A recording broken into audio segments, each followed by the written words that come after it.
maalan jira jirra achumas qeerroo jirtu tanfaan beekamta.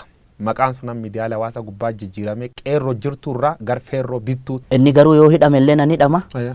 Meeqa barbaaddaa naan jedhe amma dandeessu ispoonsara na godhin jedheen. Hacaaluu hundeessaa birri miiliyoona 20 mootummaan Dr. Abiy Ahmad yookaan paartiin biltsiginnaa kennitee fi qeerroo jirtu jedhe malee feerroo bittu hin jenne. Lafallee manallee dhuu qabaachuu dubbatan. Mana dhuu qabdaadhaan Hacaaluu mana gam qaba. Biltsiginnaani gadi baanii Hacaaluu binnee turre.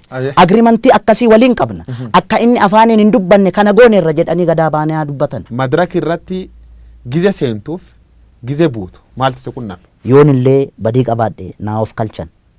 Awwallaala nama barannillee nama barnootaan fagoon deemne. Fuulduraaf namooti shakkii qaban.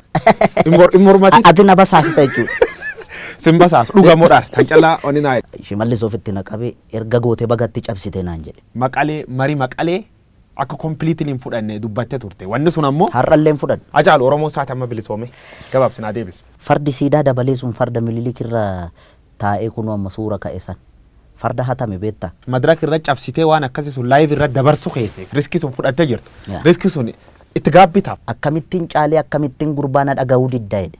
Caalii sanyii dhiiraa caalii sanyii guddaa kan dur lammiin kee ajjeesee dibatee tufeen arraabne gafarsaan gaditti saawwaatti lakkaa'e yeroo yoo argatu raadiyoon sii waadee qawween sii akaa'e ammam lammii keetiin walii galtee diddee mana gumaalitti almahaa. Naannoo jiran keessa naannoo namni keessa du'u jiru kanami baay'inaan keessatti dhabuu jiru Oromoo.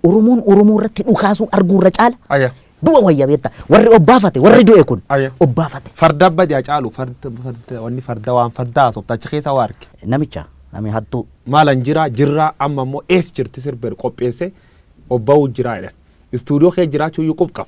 Dr. Abiy waraana isaa ajaje akka Jawaar ajjeesu yookaan qabsaa Oromoo hayyuu tokko akka ajjeesu nafxanyaan halkanii guyyaa irratti hojjechaa jirti. Oromoo waan adda waan fayyad qabdi. Baala gizee dhamte gizee du'atillee attaak waan godhamtuuf. Jireenya ofii mo'uun akka hin danda'amne gatiin beekeef. Waraanni inni Oromoo irra godhu waraan qulqullootaa ta'edhani warri yaadiin jira.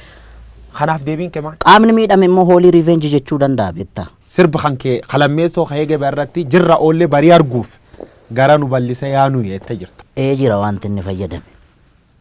Abaarsa nafxanyaa fayyadameera. Jijjiirame Abiy Ahmad jalqab kun waggaa lama keessa taag deema deemi. Kara sirriir jira warreen jira. Abiy Ahmad kara sirriir hin jiru dogongor guddoo hojjechuu jiru warreen jira. Kan keessa kan fudhatati. Nafxanyaan diina Oromooti. Kaleessas diina Oromooti. Har'allee diina Oromooti. Gara fuulduraattis diina Oromooti. Akka wallaalummaa yaada Hacaaluu Hundeessaatti.